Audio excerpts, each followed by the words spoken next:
Good evening students, मैं Vikas sir Career Point classes में आपका स्वागत है। आज हम लोग पढ़ेंगे KC Sinha triangle class 10th exercise 6.3 का क्वेश्चन नंबर 22 से क्वेश्चन नंबर 21 तक के मैंने 7वें वीडियो में देखा था। आपका ये 8वें वीडियो चलेगा। क्वेश्चन नंबर 22 आपका क्या कह रहा है, आप ध्यान दीजिए। दिया गया है चित्र में समानांतर चतुर्भुज एबीसीडी क्या है, समानांतर चतुर्भुज है का विकर्ण बीडी रेखाखंड ए को एफ बिंदु पर प्रतिच्छेद करती है। जहां ई बीसी भुजा पर कोई बिंदु है तो दिखाएं कि डीएफ इंटू एफ ई बराबर बी एफ इंटू एफ है। यानी कि एबीसीडी आपका एक समानांतर चतुर्भुज दिया गया है जिसमें बीडी एक क्या है, विकर्ण है। एफ को इस प्रकार से बढ़ाया गया है कि डीबी को एफ पर और बीसी को ई पर काटता है। तो मुझे साबित करना है F E into DF into F E बराबर बी एफ इंटू एफ है। तो आप सबसे पहले समझने की कोशिश कीजिए कि हमें लाना क्या है, हम क्या करेंगे। तो हमें लाना है डीएफ यानी किस त्रिभुज का आपका दे रहा है डीएफ। आप ध्यान दीजिए, इस त्रिभुज में आपका डीएफ है, फिर आपका एफ ई आपका इस छोटे वाले त्रिभुज में है। उसके बाद है बीएफ भी आपका किस त्रिभुज का है, छोटे त्रिभुज का। और एफ ए इसका बड़े त्रिभुज का। इसका मतलब मुझे इन दोनों त्रिभुजों में सबसे पहले चलना पड़ेगा। अब चलिए थोड़ा सा आप ध्यान दीजिए, समानांतर चतुर्भुज का फीचर थोड़ा सा आप पढ़िए। समानांतर चतुर्भुज का फीचर आप ये देख रहे हैं, ए डी एक रेखा है और एक सी बी सी रेखा है और इस प्रकार से ये विकर्ण मिलाया गया। तो आप बताइए ये दोनों कोण बराबर होगा, कैसे कोण बराबर होगा? क्योंकि ये दोनों रेखाएं समानांतर चतुर्भुज की सम्मुख भुजाएं क्या होती है, समानांतर होती है। इसका मतलब ये कोण और ये कोण बराबर हो जाएगा। कैसे होगा? एकांतर कोण से। कैसे होगा? एकांतर कोण से। अब ध्यान दीजिए, ये दोनों रेखाएं एक दूसरे को प्रतिच्छेद कर रही, इसका मतलब ये दोनों कोण आपस में क्या होगा, बराबर होगा। अब बताइए एक त्रिभुज के दो कोण संगत दूसरे त्रिभुज के दो कोण के बराबर हो गया, इसका मतलब दोनों त्रिभुज क्या होंगे, समरूप हो गए। अब तीसरा कोण इसका कौन बच गया, तीसरा कोण इसका ये बच गया, इसका तीसरा कोण कौन हो बच गया, ये बच गया। ये दोनों आपस में क्या हो गए, बराबर हो गए। समरूप कर देंगे, उसके बाद भुजाएं अनुपातिक निकाल लेंगे। चलिए सबसे पहले दिया है क्या दिया है, समानांतर चतुर्भुज एबीसीडी में आप क्या लिख लीजिएगा, विकर्ण बीडी रेखाखंड ए को एफ बिंदु पर प्रतिच्छेद करती है जहां ई बीसी भुजा पर कोई बिंदु है। इतना आप लिख लीजिएगा। साबित क्या करना है, डीएफ इंटू एफ ई बराबर बी एफ इंटू एफ है। हम किस किस ट्रायंगल में चल रहे हैं, तो आप ध्यान दीजिए, इस ट्रायंगल और इस ट्रायंगल में, यानी कि ए एफ डी और बी एफ ई में चल रहे हैं, है ना।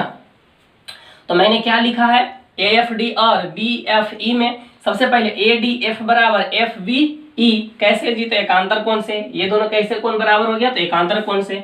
ए एफ डी बराबर बी एफ ई कैसे बराबर हो गया, ये दोनों कैसे कोण बराबर हो गया, तो शीर्षाभिमुख कोण से। इसलिए त्रिभुज एफ डी समरूप हो गया त्रिभुज एफ बी ई का। कैसे हुआ समरूप, तो एंगल समरूपता उप प्रमेय से हो गया। अब ध्यान, ये जब ये दोनों समरूप हो गया तो इसकी भुजाएं क्या होगी, अनुपातिक होगी। मुझे क्या लाना है, इस चीज को भी आप ध्यान दीजिए, डीएफ लाना है। चलिए ये डीएफ लाना था, डीएफ के सम्मुख भुजा ये तो बराबर होगा, तो इसके सामने क्या हो जाएगा, डीएफ। मैंने डीएफ लिख दिया बटे। अब बताइए इस कोण के बराबर कौन कौन है, ई कोण है और ई के सामने भुजा कौन है, बीएफ है। बटा में क्या हो जाएगा, बीएफ बराबर। चलिए मुझे तो इतना आ गया, ये आ गया और बटा में बीएफ ई आ जाएगा। अब बताइए उधर क्या होगा, एफ ए होगा। तो एफ ए कहाँ है, एफ ए ये है, तो इसके सम्मुख भुजा कौन, ये है, तो इसके एफ ए और इस कोण के बराबर कौन होगा, इस कोण के बराबर होगा कोण बी होगा, तो इसके सामने क्या होगा, एफ हो जाएगा या एफ ई हो जाएगा। चलिए तो एफ बटे क्या हो गया, एफ ई। अब तिरछा इसको आप गुना भेदिए इधर, इसको गुना भेदिए इधर, तो क्या हो जाएगा, D F into F E बराबर बी एफ इंटू एफ। मुझे यही तो लाना था, प्रूव्ड हो गया।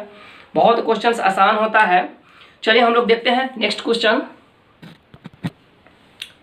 नंबर 23। देखिए कितना आसान है। आपका दिया गया है चित्र में आपको दिया गया है, क्या दिया गया है, डी ई एफ जी एक वर्ग है। आपका डी ई एफ जी एक क्या दिया गया है, वर्ग दिया है। और कोण बी ए सी बराबर क्या दिया है, समकोण, यानी कि एक समकोण त्रिभुज है। बी ए सी क्या है, समकोण त्रिभुज। तो हमें साबित करना है डी स्क्वायर बराबर बी डी इंटू ई सी, डी स्क्वायर बराबर बी डी इंटू सी। देखिए बहुत आसान है, आप इस चीज को ध्यान दीजिए कि हमें साबित क्या करना है, डी स्क्वायर बराबर बी डी इंटू ई सी। तो हमें किस किस त्रिभुज में चलना पड़ेगा। सबसे पहले डी है मतलब ये है, मतलब कोई त्रिभुज तो है नहीं, लेकिन बी डी आपका दिया, बी डी दिया, इस त्रिभुज का दिया ना बी डी। और फिर उस साइड क्या है, फिर एक और डी है, डी तो इसी है, उसके बाद ईसी है, ईसी का इसका मतलब इस दोनों त्रिभुज में चलना पड़ेगा। अब ध्यान दीजिए, अगर मैं इस भुजा को लेता हूं, इस भुजा को लेता हूं, तो डी के बराबर है या नहीं, क्योंकि ये सभी क्या है, एक वर्ग की भुजाएं हैं। इसका मतलब जरूर जीडी और एफई के बदले डी लिखा होगा, तभी यहाँ पे डी स्क्वायर भी हुआ है ना। इसका मतलब हमें इस दोनों त्रिभुज में चलना पड़ेगा। अब चलिए ध्यान दीजिए, हम क्या करते हैं, सबसे पहले इस दोनों त्रिभुज के समरूप होने के लिए हमें कम से कम दो भुजाएं क्या होनी चाहिए, सॉरी दो कोण हमें बराबर चाहिए, कम से कम दो कोण बराबर चाहिए। अब ध्यान दीजिए, चलिए एक कोण तो 90-90 के बराबर आ गया, एक कोण तो 90-90 के बराबर है, दूसरा कोण कैसे हम बराबर लाएंगे इससे आप समझिए। तो सबसे पहले आप क्या, चलिए एक सबसे बड़ा जो आपका त्रिभुज दिख रहा है एबीसी दिख रहा है, एबीसी, तो ये 90-90 के बराबर तो हो गया। अब ध्यान दीजिए एबीसी में आप चलिए और आप किसमें चलिए, इस छोटे वाले में चलिए, है ना। चलिए मैं इधर थोड़ा सा बना देता हूं समझने के लिए, है ना। चलिए ए बी सी, और एक छोटा वाला आपको समकोण त्रिभुज दिख रहा है इस प्रकार का, ये आपका क्या है, बी है, यहाँ पर डी है और यहाँ पे जी है। ये आपका 90 डिग्री दिया है, ये आपका 90 डिग्री, 90-90 तो बराबर हो गया। और ध्यान दिए कोण बी और कोण बी क्या होगा, बराबर होगा। इसका मतलब इसका कोण सी कहाँ है, ये है ना कोण सी, और इसका कोण जी यहाँ पे, ये दोनों आपस में क्या होगा, बराबर होगा, ये दोनों आपस में क्या होगा, बराबर हो जाएगा। अब ध्यान दीजिए, तो ये कोण इस त्रिभुज के दो कोण, इस त्रिभुज को दो कोण के बराबर हो गया। अब तीसरा कौन बचेगा, आपका ये वाला और आपका ये वाला। इसका मतलब एक त्रिभुज के तीनों कोण संगत, दूसरे त्रिभुज के तीनों कोण बचा, समरूप हो गया। अब जब समरूप हो गया फिर अनुपातिक कर दिया, आपका आंसर आ जाएगा। चलिए ध्यान दीजिए कैसे मैं बनाता हूँ। सबसे पहले दिया है समकोण त्रिभुज बीएसी के अंदर क्या है, डीईएफजी क्या है, वर्ग है। साबित करना है डीएफ स्क्वायर बराबर बीडी इंटू ईसी। हम चलते हैं समकोण त्रिभुज बीएसी और बीडीजी में, ये दोनों में चले थे, है ना, इस छोटे वाले में और पूरे बड़े वाले में। क्या दिया था, बीएसी 90 डिग्री बराबर बीडीजी ये वाला 90 डिग्री, दोनों क्या है, बराबर। फिर ने चला क्या, एबीसी कहाँ है जी, अब ध्यान दिए एबीसी बड़ा के लिए ए वाला कोण, और दूसरा कोण कौन आपका हो जाएगा, डीबीजी, कौन है, डीबीजी यही कोण है ना। मतलब इस दोनों कोण के लिए चले, इस दोनों कोण में चले, है ना, दोनों क्या है, उभयनिष्ठ है। इसलिए अब बताइए, दो त्रिभुज ऐसा है कि एक कोण उसके बराबर फिर दूसरा कोण उसके बराबर, इसका मतलब तीसरा कोण, एक त्रिभुज का तीसरा कोण दूसरे त्रिभुज का तीसरा कोण के बराबर होगा। इसका मतलब मैंने यहाँ से क्या कर दिया, एसीबी आपका क्या दिया है, एसीबी ये वाला कोण, यानी कि इसमें आ रहा है ये वाला कोण, और इसका कौन कोण होगा, ये वाला कोण कौन होगा, तो बीजीडी जो तीसरा कोण बच रहा है, बराबर मैंने कर दिया। अब आप आ जाइए किसमें, इसमें आप आ जाइए FCE। अब आ जाइए कितना, या इसी को हम लिख सकते हैं FCE। अब ध्यान दीजिए, इसको ACB ना कहा कि इसको हम लिख सकते हैं FCE, क्योंकि हमको इस त्रिभुज से मतलब है ना, तो मैंने इसे लिख दिया FEC बराबर BGD। अब आ जाइए आप त्रिभुज किस में, BDG और त्रिभुज CEF में, यानी कि इस दोनों त्रिभुज में आ जाइए। अब तो साबित हो गया, BDG कहाँ है, BDG 90 डिग्री, और इसका क्या हो जाएगा, CEF आपका क्या हो जाएगा, CEF 90 डिग्री है। उसके बाद BGD अब ध्यान दीजिए, BGD ये वाला कोण, और इसका कौन हो जाएगा, FCE या ECF, दोनों क्या हो गया, बराबर हो गया। कैसे, समीकरण 1 से, मैंने समीकरण 1 से ले लिया। अब बताइए, एक त्रिभुज के दो कोण संगत दूसरे त्रिभुज के दो कोण के बराबर हो, इसलिए दोनों त्रिभुज क्या हो गया, समरूप हो गया। कैसे, एंगल समरूपता ऊपर में से। अब मैं भुजाएं अनुपातिक निकालता हूं। सबसे पहले क्या मैंने लिया, जीडी लिया है। सबसे पहले मैंने क्या लिया, जीडी। क्यों लिया जीडी, ध्यान दीजिए, हमें डी स्क्वायर, ये आपका वर्ग है, तो इसका मतलब चारों भुजाएं बराबर है ना। हालांकि फिगर थोड़ा सा वर्ग जैसा नहीं लग रहा, लेकिन आप समझिएगा वर्ग है ना। तो आप बताइए, ये तो चारों भुजाएं बराबर है, तो इसके सामने का कोण कौन लिया है, भुजा कौन लिया है, जीडी। अब बताइए इसके सामने बराबर कौन है, ये वाला क्रॉस के सामने क्या हो जाएगा, ईसी, मैंने ईसी ले लिया। दूसरा, अब ध्यान दीजिए, मुझे बीडी की जरूरत है, बीडी उसमें दिया हुआ है, बीडी है ना, बीडी मुझे लाना है, बीडी। तो बीडी के सामने कौन है, इस पॉइंट वाला, बीडी के सामने, तो ऊपर ले लिया बीडी। अब बताइए इस पॉइंट के सामने वाला कौन है, ये सी के सामने आपको क्या हो जाएगा, EF हो जाएगा। अब यहाँ जीडी के बदले मैं डी लिख सकता हूँ, क्यों, क्योंकि ये क्या है, वर्ग की भुजाएं है, तो इसको मैंने क्या लिख दिया, डी लिख दिया बटे EC। अब BD जो है, BD है ये है, और फिर EC EF जो है, EF है, ये जो आपका EF दिया है उसके बदले मैंने क्या लिख दिया है, D लिख दिया है। क्यों लिखा, क्योंकि DEFG एक क्या है, वर्ग है, और वर्ग की सभी भुजाएं क्या होती है, बराबर होती है। चलिए तिरछा तिरछी गुना कर दिए तो क्या हो गया, DA स्क्वायर बराबर BD इंटू EC, प्रूव्ड हो गया। बहुत आसान था, कोई हार्ड नहीं था। चलिए ध्यान देते हैं नेक्स्ट क्वेश्चन।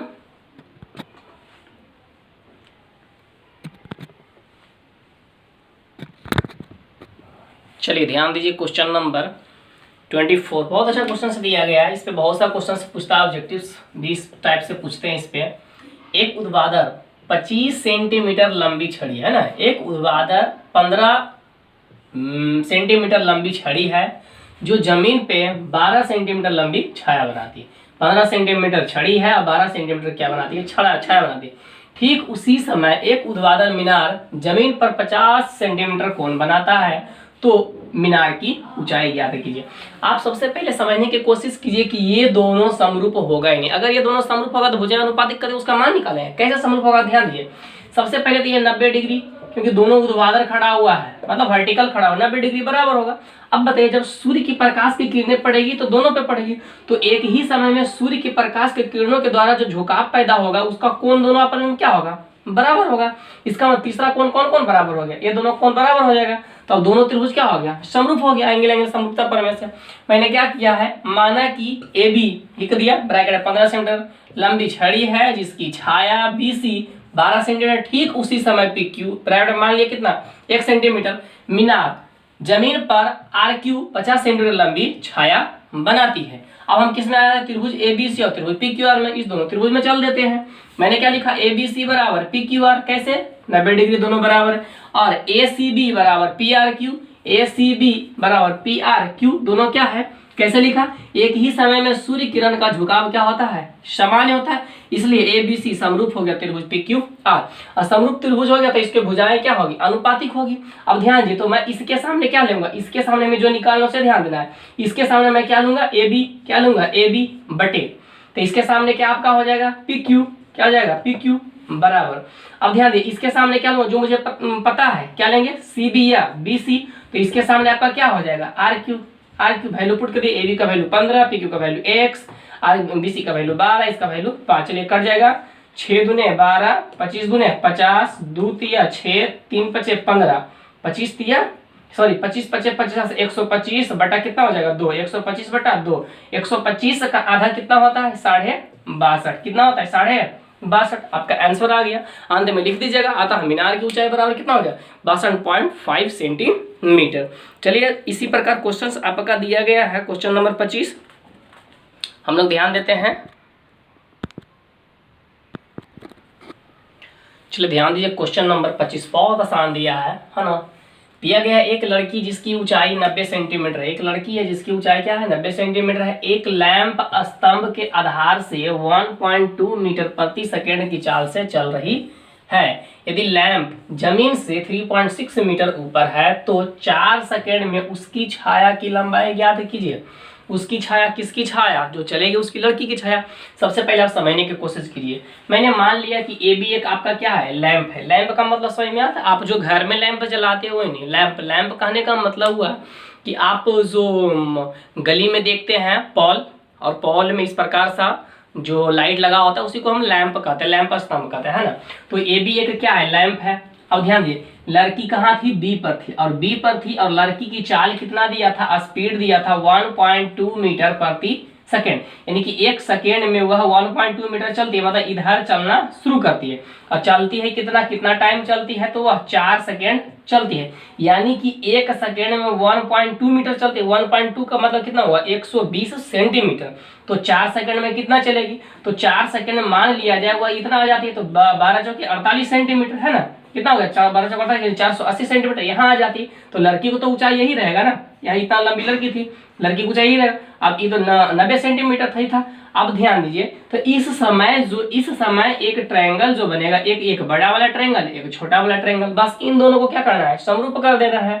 फिर दोनों बराबर कैसे, अब ध्यान दीजिए, ये कोण क्या है, दोनों में उभयनिष्ठ है, ये 90 के बराबर है, इसलिए दोनों त्रिभुज क्या हो जाएगा, समरूप हो जाएगा। और कौन बच जाएगा, ये दोनों बराबर हो जाएगा। चलिए मैं कैसे बनाता हूँ, आप ध्यान दीजिए। मैंने क्या माना कि AB लैंप की ऊंचाई कितना 3.6 मीटर बराबर कितना 360 सेंटीमीटर कर दिया। लड़की की ऊंचाई बराबर कितना दिया है 90 सेंटीमीटर। लड़की द्वारा 4 सेकंड में तय की गई दूरी कितना, 4 गुने 1.2 मीटर बराबर 4.8 मीटर बराबर 12 चौक 48, 480 सेंटीमीटर। D लड़की की छाया बराबर कितना 1 सेंटीमीटर मैंने मान लिया, D लड़की की छाया। अब मैंने आ गया त्रिभुज ABE में, ABE बड़ा वाला आपको दिख रहा है, और त्रिभुज CDE में, एक बड़ा वाला त्रिभुज और एक छोटा वाला त्रिभुज में, दोनों में मैंने आगे आप बताइए ABE बराबर CDE, ये बड़ा वाले में आते हैं तो ABE ये बराबर होगा आपका छोटा वाला CDE, दोनों आपस में क्या हो जाएंगे, बराबर हो जाएंगे। दूसरा AEB, अब ध्यान दीजिए AEB ये बड़ा वाला में ये कोण और CED ये कोण, दोनों में तो क्या है, उभयनिष्ठ, इसलिए ये दोनों त्रिभुज क्या हो जाएंगे, समरूप हो जाएंगे। कैसे, तो एंगल समरूपता उप प्रमेय से। अब जब समरूप होंगे तो उनकी भुजाएं क्या होगी, अनुपातिक। अब ध्यान दीजिए, मैं सबसे पहले बड़ा में चलता हूँ, तो ये इस कोण के सामने चलेंगे तो बड़ा में क्या पकड़ लेंगे, AB लेंगे।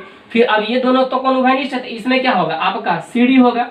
अब दूसरा आपका B है, आप चलिए इस कोण के बराबर, इस कोण के सामने की भुजा क्या हो जाएगा, आपका पूरा B हो जाएगा। अब इस कोण के बराबर कौन, ये कोण है, तो इसके सामने क्या हो जाएगा, ED हो जाएगा, या आपका D लिखिए या ED लिखिए, हो गया। इसका AD का वैल्यू कितना दिया है 360, CD का वैल्यू कितना दिया है, आपका CD का वैल्यू कितना दिया है 90 दिया है। B का वैल्यू कितना हो जाएगा, ये 480 प्लस x, 480 प्लस x मैंने लिख दिया। और आपका D का वैल्यू कितना x, चलिए 0 से 0 9 चौके 36, 4 इधर चला जाएगा 4x हो गया। इधर कितना बचा 480 प्लस x को आप इधर ले आइए, कितना बचेगा 3x बराबर 480, काट दीजिए 16 48 160 सेंटीमीटर। 160 को क्या लिखेंगे 1.6 मीटर करेंगे, 100 से हम लोग डिवाइड करेंगे है ना, सेंटीमीटर में बदलने के लिए किससे भागा देंगे, 100 से हम लोग भागा दे देंगे, मीटर में बदल जाएगा। चलिए हम लोग देखते हैं आगे।